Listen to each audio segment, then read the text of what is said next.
All right, all right, all right. Welcome to the Gridiron, baby.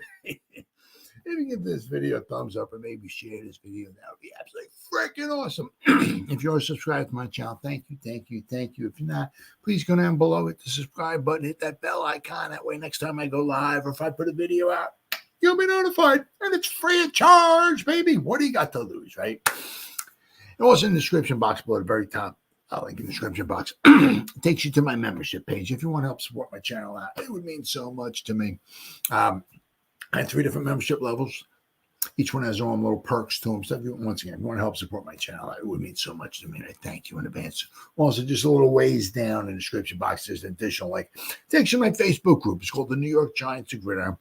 It's my Facebook group. We have over 9,200 members in the group. It's doing simply marvelous, might I add. Basically, if I'm alive and breathing, and if I have internet access, I'm putting stuff in this group darn near 365. Said, it's the New York Giants to Gridiron. It's my Facebook group. Please join it. You will not be dissatisfied. I promise. Well, speaking of not being dissatisfied, I don't know. You know, if we're just like, I don't know. It's just amazing the ways you can come up with, like, losing games and just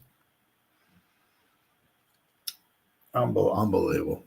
Absolutely. It's just absolutely unbelievable. I mean, it doesn't really get any easier going forward here. I mean, we got a bunch of tough games, weeks 3 to 8, tough games.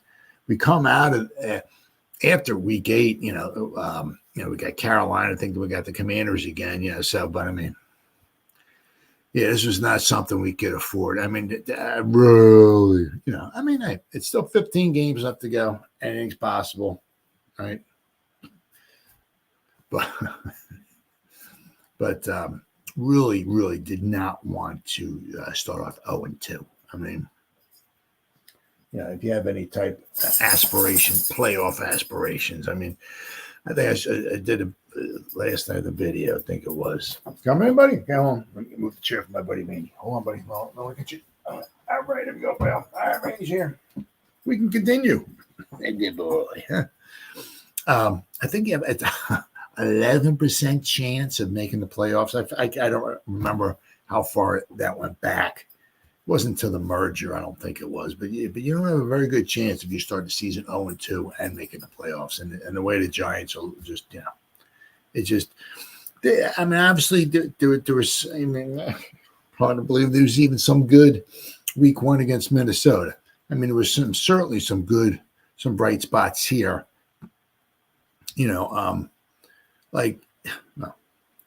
Some bright spots. I mean, the red zone defense last week was not good. What I'm trying to think. What was it? What were, let's see here. Red zone. 0-6, 0-6. Yeah, they were 0-6.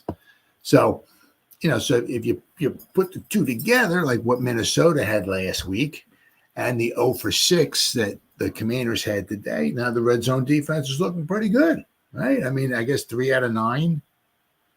I think Minnesota was 3 for 3 last week in the red zone. So now you got 3 out of 9. So once you get down in the red zone, right?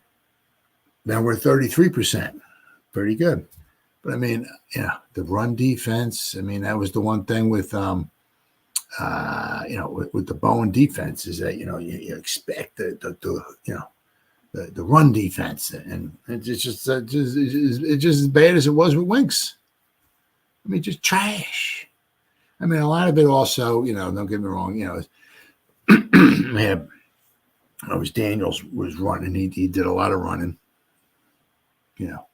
Quite often, had a hard time containing him, keeping him in the pocket. Let's see here. Oh, let's see. See exactly what was his box score. Jaden Daniels, 10 times for 44 yards. But they were, a couple of those were just, you get out and he gets like a first down. I mean, it's just, And then Robinson, I mean, my goodness, he went off. What was he at? 17 for 133 yards. He had the long one of the 40 yards. I mean, it was just like into the pile, right? He's kind of in the pile. It's like, oh, we got him. I mean, he might have gotten, maybe he'll get the first down. Okay, but we'll tackle him right there. Okay, good. And all of a sudden, somebody's spinning out of the pile. Like, who the is that? What is that? The guy with the balls?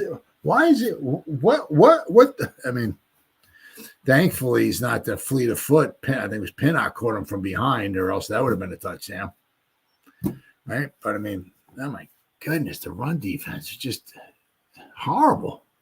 Let's see, what did they give up? 425 yards of offense. I mean, this it's just like, I mean, Washington at 8 drives to kick 7 field goals on 8 drives.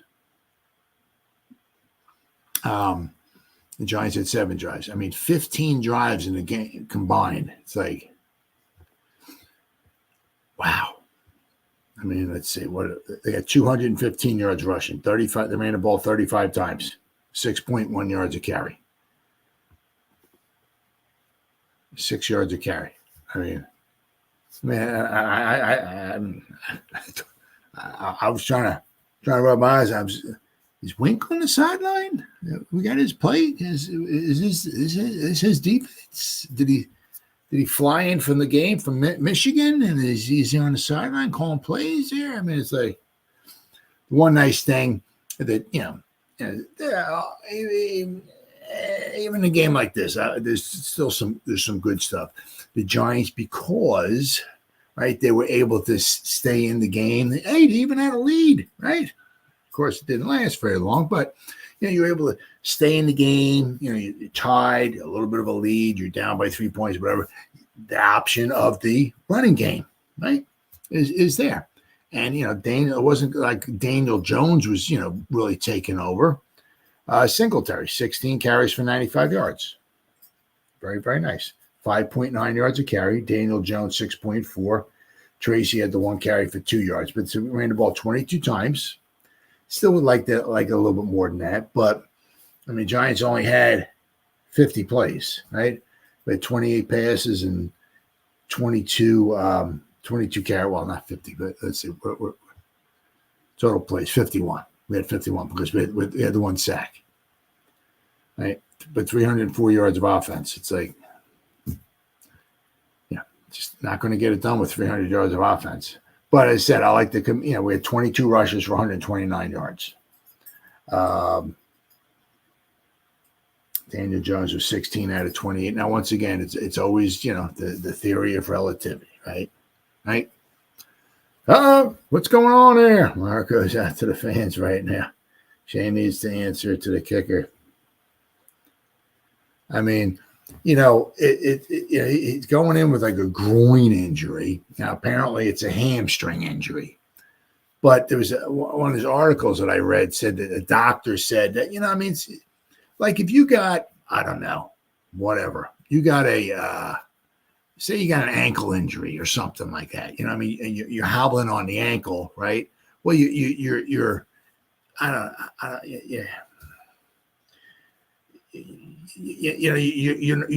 not walking normal to try to compensate for the, so something like that could cause whatever, something wrong with your hip. Why? Because you know what I mean? So if you're trying to run with your groin, problem with the groin. I mean, he said he was like Winston trying to kick off. I was reading some things like in the in pregame and all that. He was like kicking, and he went in early. It seemed like he was like Winston or things were. I mean, just not to have an. I don't know. It's unbelievable. I mean, how like Gunnar Olszewski, right, last week. Pre-game, it winds up hurting himself. Right now, we don't have our opponents. It's unbelievable, absolutely unbelievable. Why we don't have 2 kickers? I mean, the Scottish Hammer, right? I mean, I'm sure, if we got down to the 5-yard line or so, and we were able to maybe try to kick a field goal, right? But I know the Scottish Hammer kicked something last year for us. I know he kicked an extra point or a field goal for us last year. But, that one extra point was just, not pretty. But, I mean, it's just that we went into this game, and it's like we can't kick a field goal, can't kick an extra point. And it comes back to heart. We couldn't make a 2-point conversion. Right? Couldn't kick the extra point. We had to go for it on 4th down. Right? I mean, which is another one of those things you can talk about. Daniel Jones is in the pocket. He didn't look, kept his eyes, I'm not saying he was all that in a bag of potato chips, but I mean, he kept his head up. He was moving around, quite a few times. He only got sacked once, unlike last week. But, on that 4th down at the end of the game, right, 2 minutes to go in the game, whatever, he's moving, gets out to his right. Who's on the sideline all by himself? The man. There's a new sheriff in town. His name's Malik Nabers. That's the guy you want to throw the ball to, right? Mama's wrong again, isn't she? Right? So he's right there. He's right here. He's going to catch it, keep his 2 feet in bounds, secure the ball on like the 11-yard line, 1st and 10. Giants keep the ball, right? And I mean, if we get even a little bit closer, say we got in, I mean, maybe the Hammer might be able to pull him in to try to kick a field goal there, right?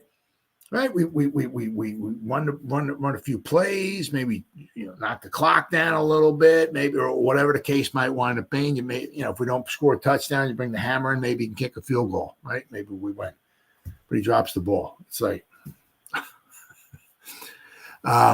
Singletary's his fumble in the beginning was the very beginning of the 3rd quarter. Got punched out, right? We had the ball. We were moving once again. Drive killer there. But yeah, I mean, it's unbelievable with the kicker. I mean, it's like every week we're finding new, like, different things to go wrong. But I saw this too.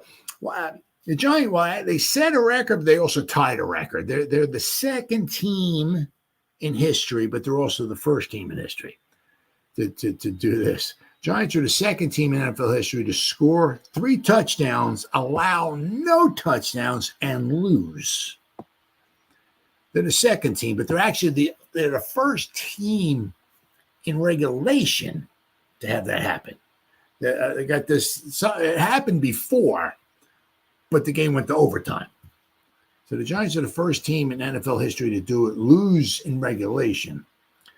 In today's 21-18 loss to the Commanders, the Giants scored 3 touchdowns, allowed 0 touchdowns, and still lost the game. It was only the 2nd time in NFL history that a team lost while scoring 3 touchdowns and allowing none. And the only other time it happened was in 1989. The Vikings beat the Rams 23-21. The Vikings kicker Rich Karlis hit 7 field goals in regulation. Rich Karlis, he's the guy. If you remember Rich Karlis, he's the guy. He used to kick barefoot, and he's the one that was in Super Bowl 21 playing for the Broncos. He's the one he missed the kick barefoot. He's the one he missed when the Giants had their goal line stand in the 2nd quarter. He came in. I don't know what the hell it was. I forgot what it was. 25-yard field or something. But no. What the hell it was? Down to the 2. I think like the 20-yard field goal he missed. So he's that. But he kicked 7 field goals in regulation, while the Rams scored 3 touchdowns and 3 extra points. So it was 21-21 at the end of the 4th quarter. In overtime, the Vikings scored a safety, and they wound up winning 23-21. But today, the Commanders had 7 field goals, but they didn't need overtime because the Giants didn't convert an extra point after any of their 3 touchdowns. Graham Gano was injured heading into the game and couldn't play beyond the opening kickoff when he got injured, apparently, on the opening kickoff. But so the Giants are the 1st team in history to score 3 touchdowns, give up no touchdowns, and lose in regulation.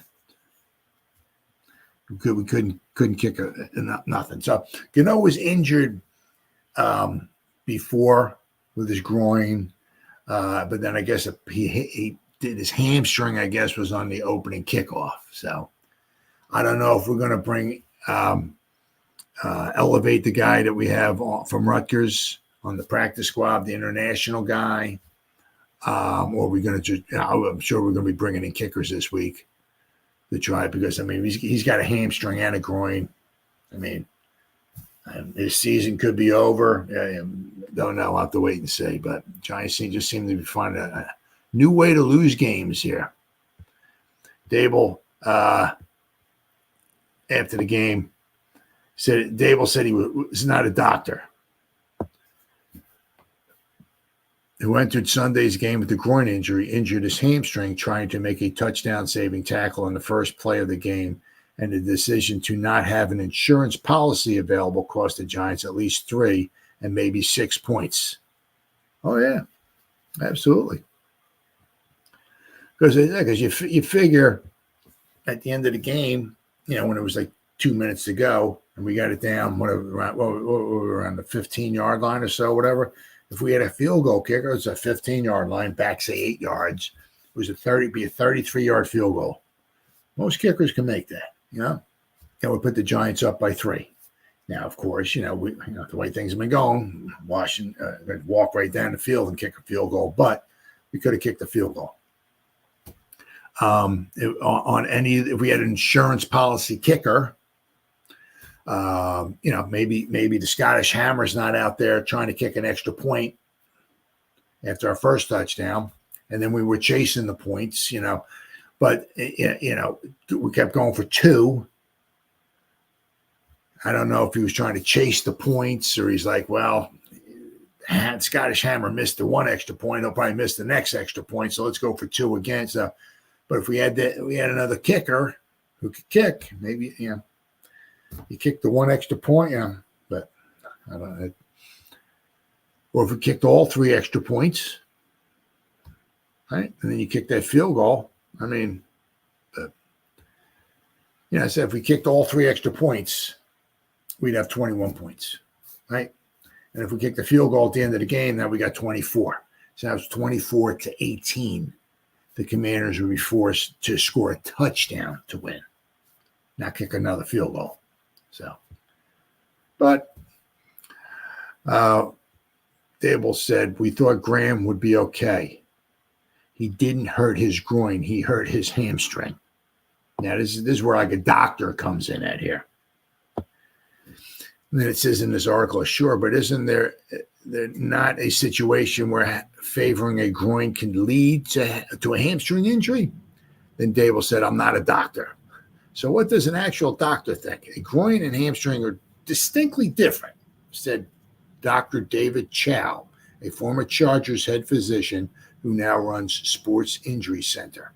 It's very difficult for a kicker to play with a groin injury. Nearly impossible if it's on the kicking leg.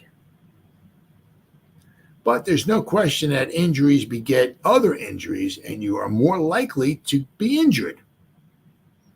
Based on my 17 years of experience as a head NFL physician, it's risky to play kickers that aren't 100%, especially kickers with a lower body muscle injury because you only have 1 active, right? It was an easily preventable mess that felt a lot like deja vu for the Giants. Gano was added to the injury report after Saturday's walkthrough, but the Giants chose not to elevate their rookie Jude, right, the guy from Rutgers, from the practice squad in case Gano was hurt or had to handle kickoffs and lessen Gano's workload. It appeared that Gano was laboring through his pregame warm-up and cut short his routine. I don't think I missed many field goals at all at warm-ups. Just tough luck, said Gano, who said it is his first ever hamstring injury. My groin was what it is. Everybody fights with something in warm-ups. Everything was fine with my hamstring. So, let's see. Then we got A holding penalty took Austin Eckler's kickoff return touchdown off the board. The Commanders later settled for a field goal. In other words, the Giants still lost Gano and had to ask punter Jamie Gillan, who was 1 for 2 on field goals in his career, to pull double duty. After one missed PAT by Gillan, Daboll tossed that plan in the fire despite circumstances begging for 1 point.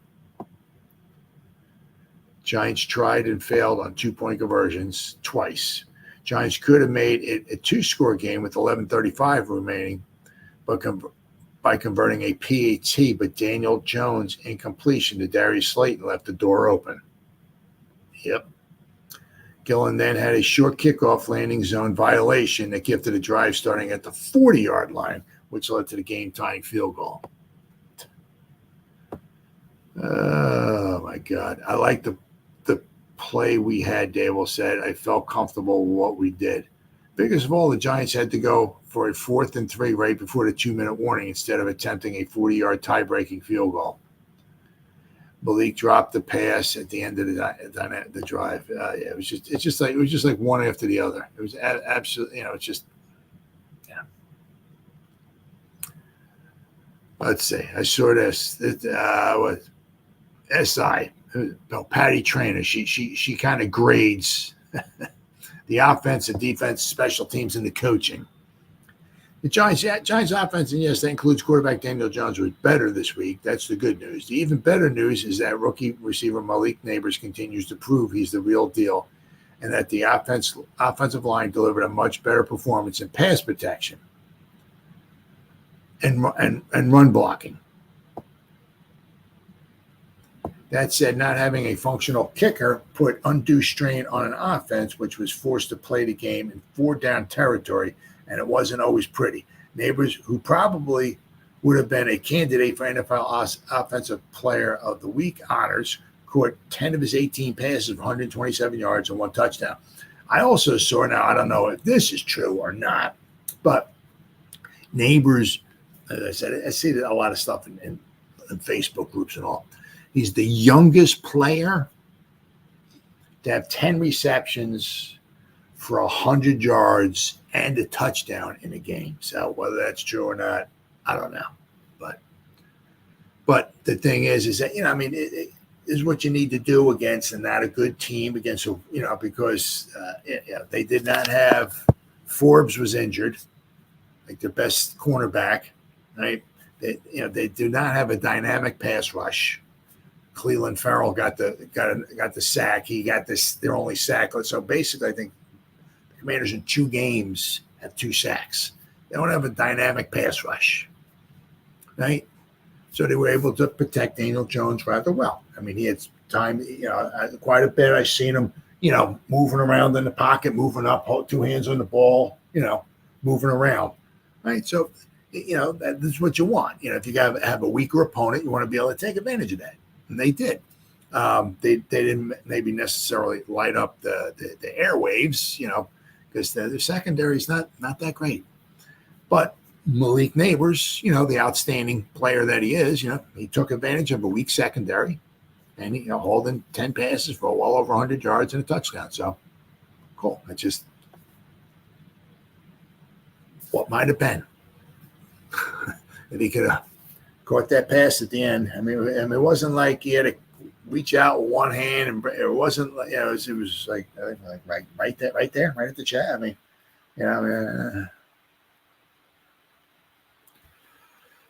oh my God. Still in his final pass target when the ball went through his hands, that coming on 4th down inside of a field goal territory, which the Giants just weren't going to attempt. That ripped his heart out. A lost fumble by running back Devin Singletary led to 1 Commander's of 7 field goals on the day. He gave him, the one with Singletary, we were driving the ball. It was around the 35, I think it was. He had a nice run. A couple guys were surrounding him. I forgot who it was. Went in, and you can see it on the replay. I mean, he had it like this, whatever, popped right out, right? So, but we were driving. Doesn't mean we were going to score a touchdown. Doesn't mean we were going to try a field goal. Doesn't mean we would have gotten any points, but we were driving, right? And after the ball got recovered, started them out on some pretty good field goal, not field goal, but pretty good field position. But I mean, just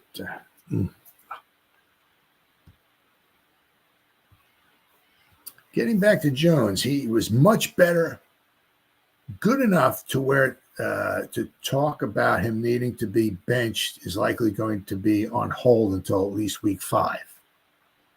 Depending on how these next 2 games go, his stat line was 16 out of 28, 178 yards. Doesn't look impressive, but there were a couple of drops in there. And Jones recorded his first 2-touchdown game in nearly a year. Right? Because we got to go back to, basically week 2 of last year, right? That epic comeback in the second half. Right. So, I mean, for Daniel Jones to throw 2 touchdowns in a game, it's like, woo, it's like party time. Right.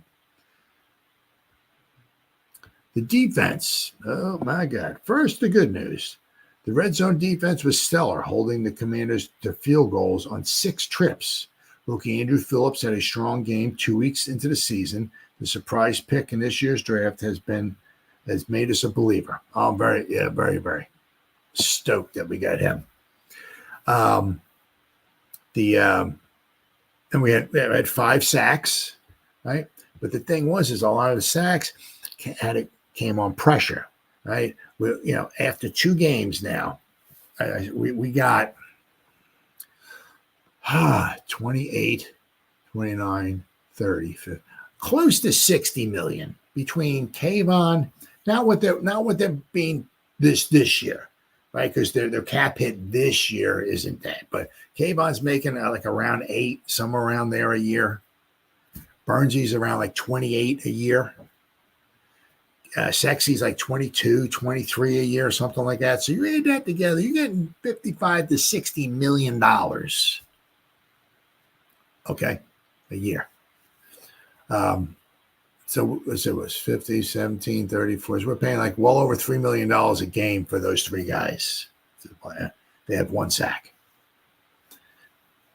Between them. I mean, if you look, all the sacks that we got today, and 5 of them, kudos to that. Right? There was another one. I can't remember who's the one. It was in the beginning of the game, I think it was. Somebody had Daniels or had him wrapped up, and Daniels spun out and ran. I think almost got a first down out of it. I can't remember who, but you'll notice all the sacks that we got were from guys like in the secondary. I think Bobby Okereke had 1. There we go there. Let's see. McFadden had 1. Phillips had 1. Pinnock had 2, and Bobby Okereke had 1. So, but I mean, nobody from the front wall got a sack. Now it's not easy. Guy's a hell of an athlete. Now, quite a few times he broke tackles. Not easy to bring him down, right? The bad news. Let's start with 3rd down. The Giants allowed Commanders to convert 7 of 14 third down attempts, 5 of which were for 10 yards or more. That can't happen. Nope. The Giants' run defense allowed the Commanders to average 6.1 yards on the ground. 133 of the 215 rushing yards belong to Brian Robinson Jr. That can't happen either. And 21 of the team's tackles were made by the combination of Pinnock. Combination of Phillips and Pinnock, which means that the Commanders were getting past the second level of the defense. That can't happen either. Well, if you look at, let's see, the tackles here, what we got? McFadden had 13. Phillips had 12. Yeah, Pinnock had 9. Okereke had 8. Flott had 5. Newman had 5. Banks had 4. Tyler Newman. Yeah, so Newman at 5, right? Pinnock at 9. Phillips at 12. Yeah, so, it's a lot of guys in the secondary making a lot of tackles. It's just, I mean, and the run defense was supposed to be the strength, good run defense. And, they get pressure with their front four. But, let's see. The Giants will need to wait another week for the pass rushing duo Brian Burns and Kayvon Thibodeau to come alive. The two combined for 7 tackles, 2 quarterback hits. Both quarterback hits were by Thibodeau, and no sacks. Second game in a row, no sacks. Special teams. Here we go. Austin Eckler's opening kickoff return for a touchdown was called back, thank God, for a penalty. But that set the tone for what ended up being a long day since that was the play on which Graham Gano strained his hamstring while trying to chase down Eckler. Jamie Gillen was pressed into emergency place-kicking duties, but after hooking a PAT wide right, it was like 10 foot wide. That was the end. Speaking of Gillen, he had 2 punts for 87 yards, 43.5 yard average, but the net was 31.5. It's not great on the part of the coverage. Giants had no punt returns this week, while their kickoff returns went for 26 yards on the day. Yeah, they didn't have any punt return yardage because the other team didn't punt. And coaching. How many more times will it take for this coaching staff to stop leaving things to chance and hoping for the best regarding injuries to their specialists? They did so last year with Graham Gano when it was revealed before the Jets game that he would need surgery on his knee. So then he misses a short field goal at the end of the Jet game. The Jets are still alive. They're only down by 3 points. And Gano, or if we have a healthy kicker, kicks the 30-something yard field goal, puts us up 13-7. Now the Jets, with minimal time, have to score a touchdown. And I don't think they're going to be doing that. Therefore, the Giants would have wound up with another win last year. They would have been 7-10. But you also got to look at it too. If the Giants had another win last season, it's like the butterfly effect, right? The Giants had one more win last season, right? Now we're a little farther down the pecking order, right? As far as in the draft, now we might not wind up getting Malik Nabers. So, right. They did it again last week with punt returner Gunnar Olszewski, who had looked gimpy in practice leading up to the home opener and who ended up straining his groin. And they did it again this week with Gano, who showed up on the injury report the day before the game with the groin issue. It's like, if say Motor Singletary, right? If he's a little gimpy ankle problem or something like that, well, you got 3 running backs, right? If he's got a problem or something, or he has an ankle issue or something, he aggravates his ankle in preseason, in the pregame warmups or something, and it's like he really shouldn't go. Well, you still got a couple running backs. Same thing with your wide receivers. You got 6 of them. Same thing with tight ends. If you bring three of them to the, right? But if you got one kicker, if he can't go. Yes, injuries happen randomly, but we will be left wondering if Gano having to chase down Austin Eckler on the opening kickoff saw him compromising himself, which led to the hamstring strain. Defensively, Shane Bowen might not care for the bend but don't break label on his defense, but that's what he gets right now. Basically, that's what it was. They bent. They didn't break, though. Yeah, Malik Nabers after the game, I let my team down. Let's see, Nabers had receptions of 28, 25, and 21 yards. He drew a pass interference penalty. He was, for the most part, the passing attack. Yeah, he caught more than half of Daniel Jones's pass completions, right? He had 10 of them, right? Who else had? Obviously, only had 4 guys catch passes. Slayton caught 3. Wan'Dale Robinson caught 2. What the hell happened to Wan'Dale Robinson? And then Singletary caught 1 for no yards. So thank goodness it was for Nabers, who had 10 catches. We had 16 pass completions, and Nabers scored 10 of them. Unlike, if you look at the Commanders, Ertz caught 4, Noah Brown caught 3, Eckler caught 3, McLaurin caught 6 for 22 yards.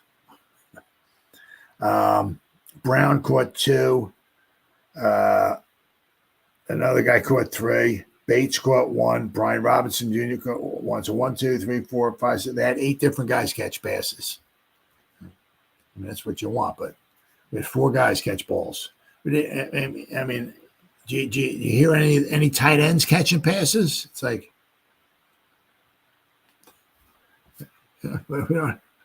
I mean, can I go back here? Let's see. Can I click on this here? So 2 games, 2. Let's see stats here. Go to stats. Giant stats here. Okay. All right. Here we go. So we're 2 games into the season here. Bellinger has 1 catch for 3 yards. Theo Johnson has 1 catch for 18 yards. So our tight ends in 2 games had 2 catches. 2 catches. Not 1 catch this week from a tight end. Very bad. Very bad. Then again, so I said Malik, he was scored tied at 18 in 2 minutes and 9 seconds of play. The Giants had a 4th and 4 at the Washington 20. Oh, it was at the 22. Okay. Let's see. The Giants went for the first down. They had little choice, but place kicker Graham Gano sidelined since the game's opening play with a hamstring injury. Jones climbed the pocket, delivered an easily catchable ball to open wide open Nabers along the sideline for what should have been a first down at the 11-yard line. It should put the Giants in position to win the game. Only Nabers did not catch the ball. Inexplicably, the ball slipped from his grasp and fell to the Northwest Stadium turf. The Commanders then, of course, marched down the field for the game-winning field goal. He said, "I'm disappointed. I mean, no matter how good of a game you can play, the last play came down to me. I'm hurt that I let these veterans down," Nabers said. "I mean, they know what kind of player I am. I know what kind of confidence they got in me. So just letting those guys down, it's just, I don't want to never let my team down. That's the main motto. That's in my head. Don't let my team down. I let my team down." So, it's just, I don't know. I don't know if it's concentration issues or exactly what it is, but because I say, you figure if we got even a little bit closer, say we got to the 5-yard line, maybe you don't have to try going for it on 4th down or something like that. If we were able to get if he catches at the 11, we get down to the 5. That's what, a 13. That's a 23-yard field goal. That's the Hammer can probably do that, or he might have sent them in. It wasn't what may not have turned out to be. Well, it's 4th down. We can't kick a field goal because we don't have a field goal kicker. Let's go for it on 4th down. No. So it's possible, that we would have tried to kick the field goal there. But so now next week the Giants got Cleveland, and they lost. The Browns beat the Jaguars today. But Cleveland's got a good defense. I mean, they gave up over 30 points to the Cowboys. And by the way, how about them Cowboys, huh? Oh, man, they got smoked. Absolutely smoked by the Saints. Love it. Absolutely love it. But anyway, the Browns did a very good job today as far defensive-wise against the Jaguars. As last week, I gave up over 30 points to the Cowboys, but they didn't give up a lot of yards. It wasn't like the Cowboys marched up and down the field 80 yards 7 different times scoring points. That didn't happen. So Cleveland's got a tough defense. We're going to be on the road, right? Tough defense. So the Giants got their work cut out for them. Let's hope that at least we'll have a field goal kicker next week.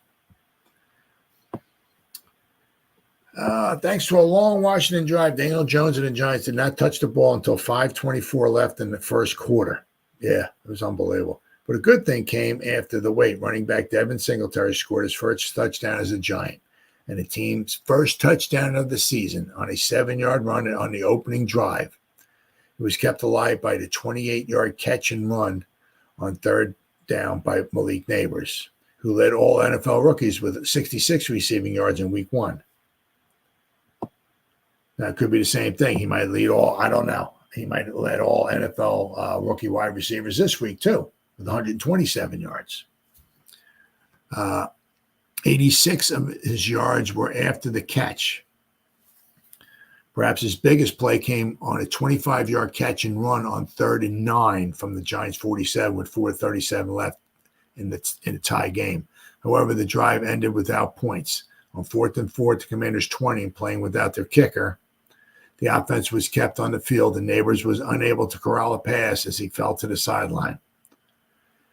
Cornerback Benjamin St. Juste punched the ball out of Singletary. Oh, it was St. Juste. Okay.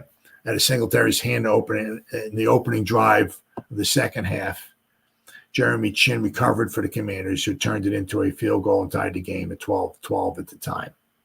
Jones completed 16 of 28 passes for 178 yards, 2 touchdowns, the second of which was a 7-yard to good old Wan'Dale Robinson on 3rd and goal to give the Giants the 18-15 lead. I mean, the Giants had the ball for 22 and a half minutes. The Commanders for 37 and a half minutes. I mean, you just could not stop them. I mean, it's not the greatest show on turf. We just couldn't stop them. It's like, they had 7 drives for field goals. We couldn't stop them one time. Holy cow. I said, I can see if this is the 2001 Rams or something like that. It's like,